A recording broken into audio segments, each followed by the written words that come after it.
ஐயோ கடவுளே, அப்பவே அத்தை கீழே வழுக்கி விழுந்தாங்க. இப்ப என்னன்னா அர்ஜுனுக்கும் இப்படி ஆயிருக்கே. என்ன நடக்குது? ஏற்பட போற பிரச்சனைக்கு அறிகுறியா இருக்குமா இது? அந்தந்த நேரத்துல கத்து கொடுக்க வேண்டிய சரியான பாடத்தை கத்து கொடுத்தாதான் அவங்களும் பாடத்தை கத்துப்பாங்க. உண்மைய சொல்லணும்னா அவனை அங்கேயே கொண்டு தான் நினைச்சேன்.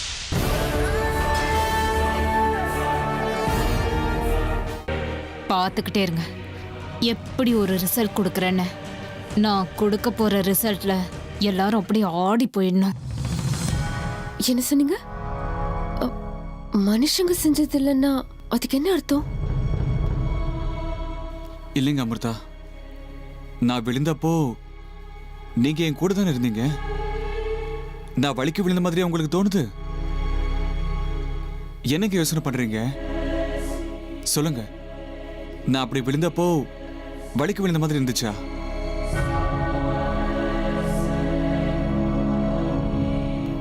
உண்மை சொல்லணும்னா அந்த நிமிஷத்துல என்ன நடந்துச்சுன்னு எனக்கு ஒண்ணுமே புரியல.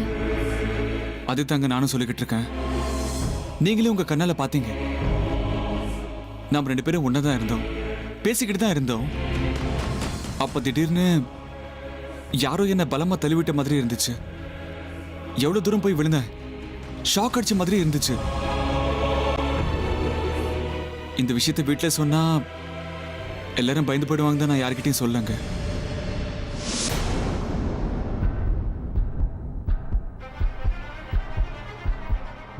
நான் வலிக்கு விழுந்துட்டேன்னு பொய் சொல்ல வேண்டியது ஆயிடுச்சு. நம்ம எதிரி நம்ம கண்ணு முன்னாடியே துடிச்சு சாகுற மாதிரி பண்றது நம்ம லட்சியம் தானே. உண்மைய சொல்லணும்னா அவ உயிரைய பறிச்சிருப்ப.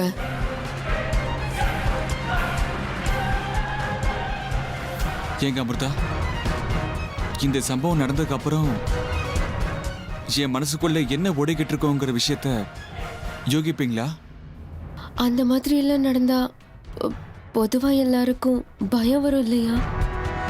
இல்லைங்க அமிர்தா, கவலையா இருக்கா?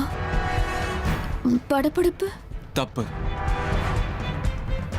இந்த வீட்டுல என்ன நடந்தாலும் அதை நான் சுத்தமா பெருசா எடுத்துக்கவே மாட்டேங்க. இதை எதுவுமே என் மனசை பாதிக்கிறதுக்கு நான் இடம் கொடுக்கவே மாட்டேங்க. நான் ரொம்ப யோசிக்கிற விஷயம் என்னன்னா ஒண்ணுதாங்க, நீங்க.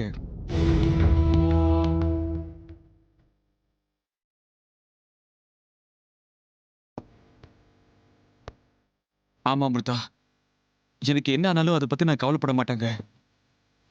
ஆனா உங்க விஷயத்துல உங்களுக்கு ஒரு சின்ன முள்ளு குத்துனாலும் என்னால தாங்கிக்கவே முடியாது. உங்களுக்கு சும்மா லேசா தலைவலி வந்தா கூட அதை தாங்கிக்க முடியாம என் மனசு படப்படணுங்க.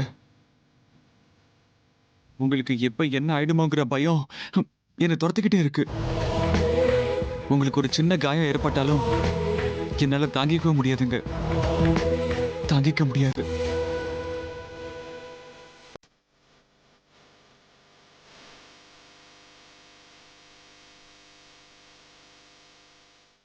ஆனா நான் எத்தனையோ தடவை உங்க மனசு புண்படுற மாதிரி நடந்துகிட்டு இருக்கேன்ல. அப்படி இருந்த உங்களுக்கு என் மேல கோவமே வராதா? ஒரு குழந்தைகிட்ட தாய் கோவப்பட்டு பார்த்திருக்கீங்களா? அப்படி கோவப்பட்டா அது அந்த நிமிஷம் மட்டும்தாங்க. என்னை பொறுத்த வரைக்கும் நீங்களும் அப்படிதாங்க, சின்ன குழந்தை மாதிரி. பரவாயில்லங்க அமிர்தா, பரவாயில்ல.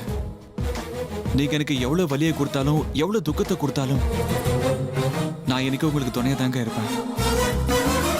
உங்களுக்கு என்ன வேணும்னாலும் நான் அதை நிறைவேற்றுவேங்க. அதுக்காக என் உயிரையை நான் கொடுப்பேங்க.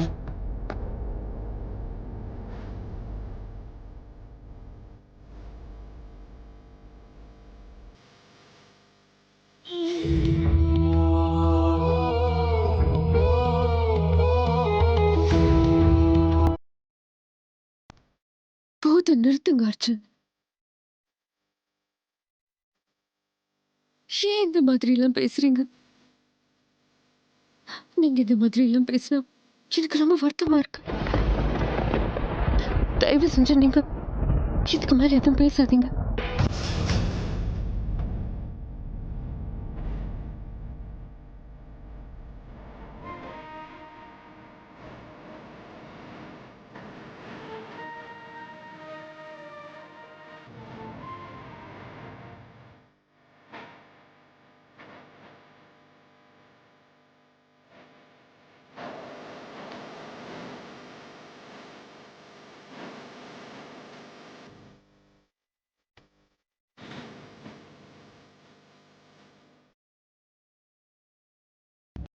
ஏன் அமிர்தா, உண்மையதான் சொல்றீங்களா? உண்மையாவே வருத்தமா இருக்கா? ஏங்க என் வார்த்தை மேல உங்களுக்கு நம்பிக்கை இல்லையா?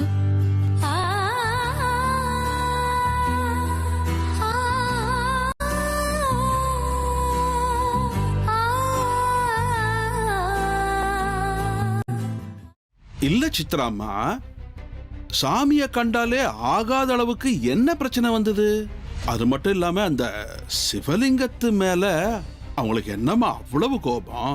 அது என்னமோ எனக்கு தெரியல சித்தையா. அவ வாழ்க்கையில இது வரைக்கும் நிறைய கசப்பான சம்பவங்கள் நடந்திருக்கு. அது எல்லாத்துக்குமே இந்த சிவலிங்கம் தான் காரணம்னு அவன் நினைச்சுக்கிட்டு இருக்கா. கசப்பான சம்பவங்கள்னா? ஓ, உங்களுக்கு விஷயம் எதுவும் தெரியாதுல்ல? மயூரி ஆரம்பத்துல இருந்து அர்ஜுன் மேலதான் ஆசைப்பட்டான். அவங்க 2 பேருக்கும் என்கேஜ்மெண்ட் கூட நடந்துச்சு. ஆனா ஏதேதோ காரணத்துக்காக அவங்க கல்யாணம் நின்னு போச்சு. அர்ஜுன் அவளுக்கு கிடைக்கல. ஆனா அர்ஜுன் இவ எப்படியாவது நெருங்கி ஆகணும்னு எவ்வளவோ முயற்சி பண்ணா. கடைசியில இதெல்லாம் நடக்காத காரியம்னு தெரிஞ்சு அந்த கடவுள் மேலே இவளுக்கு வெறுப்பு வந்திருக்கலாம். அவங்கவுங்க நம்பிக்கை அவங்கவுங்களுக்கு இல்லையா சித்தையா? அதுவும் சரிதான். சின்னவங்க இந்த மாதிரி பண்ணும்போது பெரியவங்க இது சரியில்லை தப்புன்னு எடுத்து சொல்லணும்ல. ஐயோ, இந்த வீட்டு பெரியவங்களுக்கும் அது மேல கோவம் இருக்கே சித்தையா.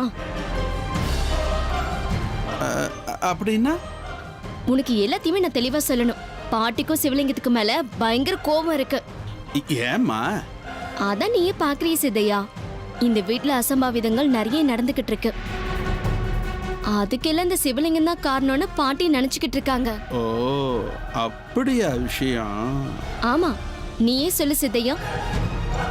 அந்த சிவலிங்கம் இங்க இருக்கிறதுனால தானே தலைக்கு வரதெல்லாம் தலைப்பாகையோட போயிட்டு இருக்கு. இந்த வீட்டுல கொஞ்சமாவது அமைதி நிம்மதினு இருந்துகிட்டு இருக்கு. இல்ல நம்ம தலையெழுத்து நல்லலன்னா அதுக்கு சாமியை குத்தம் சொல்ல முடியுமா? நீயே சொல்லு. யாராவது இது வரைக்கும் கடவுளால ஒரு கெடுதல் நடந்திருக்குன்னு உதாரணம் சொல்ல முடியுமா? நீங்க சொல்றது ரொம்ப சரியாத்தான் இருக்கு சித்ராமா. நம்ம தலையெழுத்து சரியில்லைன்னா அதுக்கு சாமியை மட்டும் இல்ல வேற யாரையும் காரணம் சொல்றது தப்புமா. அது இருக்கட்டும், அந்த லிங்கத்தை எங்கேருந்து செஞ்சு கொண்டு வந்தாங்க? அது பார்க்கறதுக்கே ரொம்ப தெய்வீகமா இருக்கே. ஆமா சித்தையா, இத தக்ஷகா வனத்துல ஒரு பெரிய சிற்பி கிட்ட சொல்லி விசேஷமா செய்ய சொல்லிருக்காங்க. பாரு, எவ்வளவு லட்சணமா இருக்குல்ல. என்ன தக்ஷக வனமா?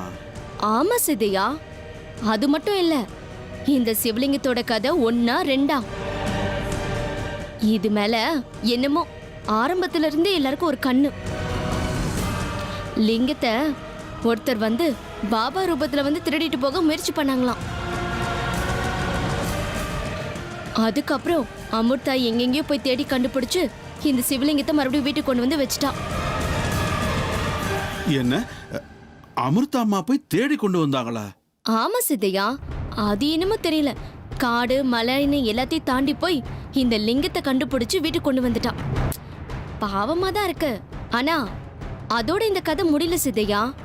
பாட்டியும் மயூரியும் சேர்ந்து இந்த சிவலிங்கத்தை மறுபடியும் இந்த வீட்டை விட்டு அனுப்புறதுக்கு முயற்சி பண்ணாங்க. அதுக்குள்ள எங்க அத்தை சண்டை போட்டு தடுத்துட்டாங்க. சிவலிங்கம் வீட்டுல தான் இருக்கணும்னு ஸ்ட்ரிக்டா சொல்லிட்டாங்க. அது என்னன்னு தெரியல, ஆரம்பத்துல இருந்தே மயூரிக்கும் அத்தைக்கும் இந்த சிவலிங்கத்தை கண்டாலே பிடிக்கவே பிடிக்கல. அந்த லிங்கம் வந்து இத்தனை நாள் ஆகியும் ஒரு தடவை கூட பூஜையும் பண்ணல, கையெடுத்தும் கும்பிடல. அது என்னமோ விடு சித்தையா, நான் தான் சொன்னல, அவங்கவுங்க நம்பிக்கை அவங்கவுங்களுக்கு. அது என்னமோ சரிதாம்மா. பயம் பக்தி எல்லாம் உள்ளே இருந்து தானா வரணும். நம்ம வற்புறுத்தி வரவழைக்க முடியுமா? சரி சித்தையா, எனக்கு உள்ள நிறைய வேலை இருக்கு. நான் அதை போய் பார்க்கறேன். இந்த விஷயத்தெல்லாம் நான் உன்கிட்ட சொன்னேன்னு நீ யார்கிட்டயும் சொல்லிடக்கூடாது. ஏதோ நீ நம்பிக்கையானவனு எல்லா விஷயத்தையும் நான் உன்கிட்ட சொல்லியிருக்கேன். புரியுதா? ம்.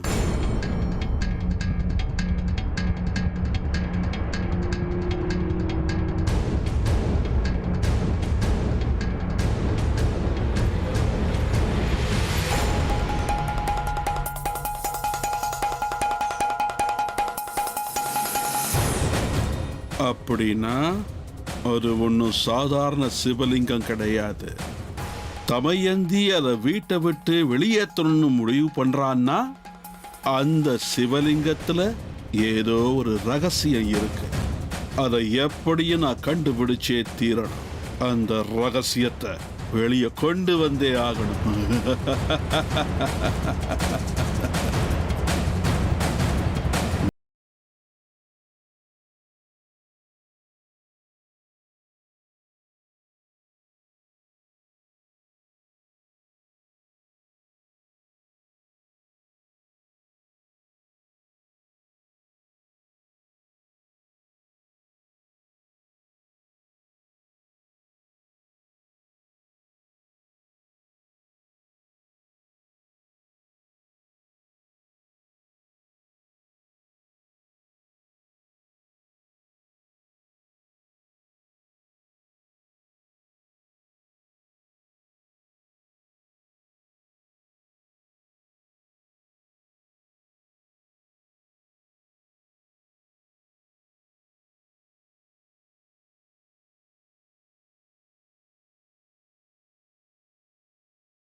சாகடிக்க வராங்களா என்ன?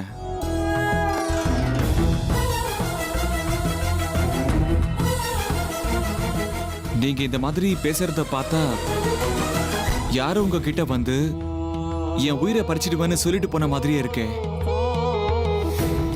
உண்மைய சொல்லணும்னா அவ உயிரைய பறிச்சிருப்ப. என்ன அமிர்தா இது? அம்மா கிட்ட யாரோ என்னமோ சொன்னாங்கன்னு பயந்து போயிருக்காங்க. நீங்களும் இப்படி பண்ணா எப்படி? ஒரு நிமிஷம் நிதானமா யோசிச்சு பாருங்க. இதெல்லாம் நிஜமா நடக்க வாய்ப்பு இருக்கா? என்னமோ ஒரு 2 வாட்டி இந்த மாதிரி கனவு வந்திருக்கும். அதுக்காக கனவு வந்ததெல்லாம் உண்மையாயிடுமா என்ன? கனவு என்னைக்கும் கனவு தாங்க. அத ரியாலிட்டியில யோசனை பண்ணி மனசை குழப்பிக்க கூடாது. சரி, இதை இப்படியே வளர விட வேண்டாம். நேரமாச்சு, படுத்துக்கோங்க. Good night.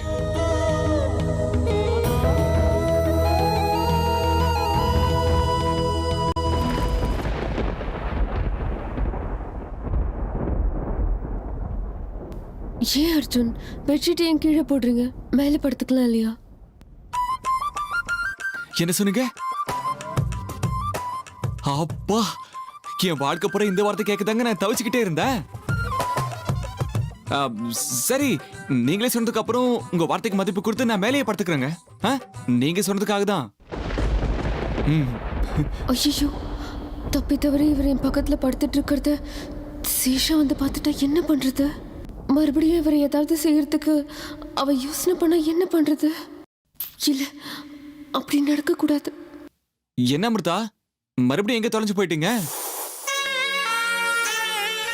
இது பாருங்க, நீங்க பெட் மேல எல்லாம் படுத்துக்க வேண்டாம், கீழே படுத்துக்கோங்க. அதான் கரெக்ட்.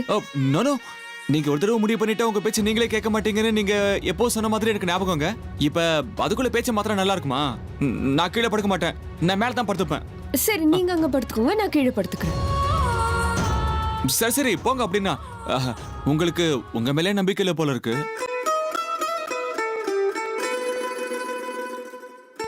என்ன சொன்னீங்க? இல்ல, நான் பாட்டுக்கு ஒரு பக்கம் மூலையில படுக்க போறேன். அதுல உங்களுக்கு என்ன பிரச்சனை? உங்க மேல உங்களுக்கு நம்பிக்கை இருந்தா நீங்களும் மேலேயே படுத்துக்கோங்க. கீழே தான் படுப்பேன்னா உங்களுக்கு என் மேல இல்ல, ஒரு பேச்சுக்கு சொன்னங்க. இதுக்கப்புறம் உங்க இஷ்டம். உங்க இஷ்டம்.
உத்பாலகா, உத்பாலகா, எங்க இருக்க உத்பாலகா?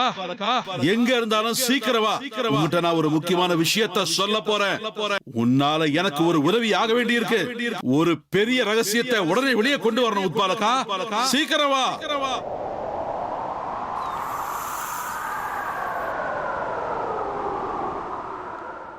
உத்பாலகா, தாமதிக்காத. இது ஒண்ணு சாதாரண சின்ன ரகசியம் கிடையாது. எத்தனையோ வருஷங்களா எல்லாரும் அதிகப்படியான ஆர்வத்தோட தெரிஞ்சுக்கணும்னு காத்துக்கிட்டு இருக்கிற மகா ரகசியம். உன்னோட உதவி இல்லாம என்னால இதை செய்ய முடியாது. எங்க இருக்க? சீக்கிரம் வா.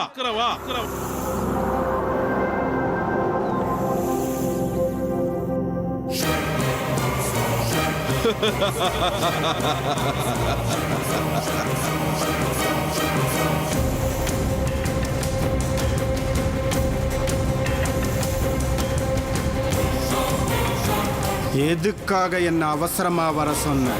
எந்த முக்கியமான விஷயத்தை பத்தி நீ என் கூட பேசணும்? உத்பாலகா, நான் இருக்கிற வீட்டுல ஒரு பெரிய ரகசியம் அடங்கி இருக்கு.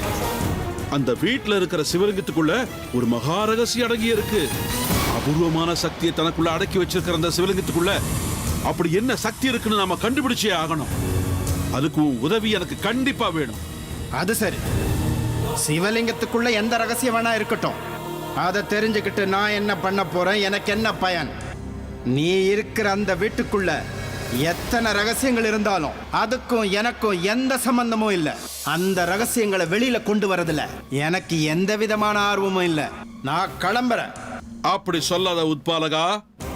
உன்னை பூமிக்கு வர வச்சது நாங்கிறது ஞாபகம் இருக்கட்டும்.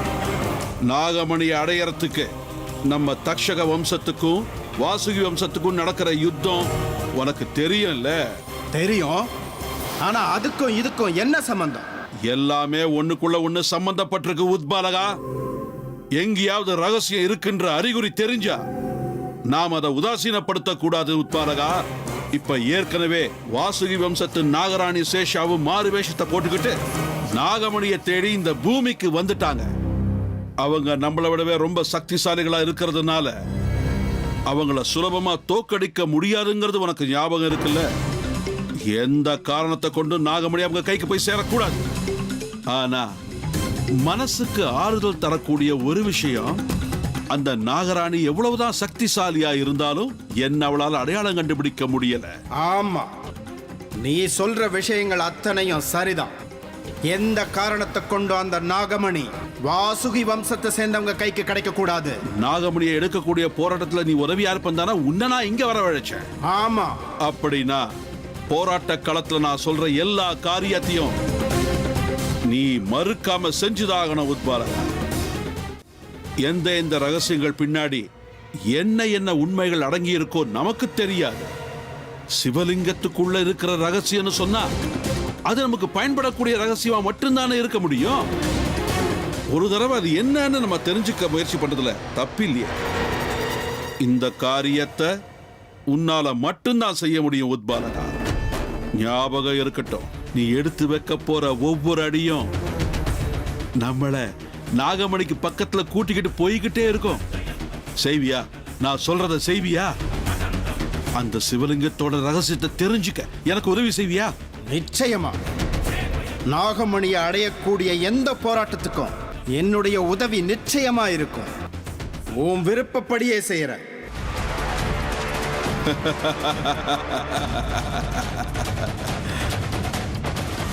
சபாஷ் உட்பாலகா, சபாஷ்.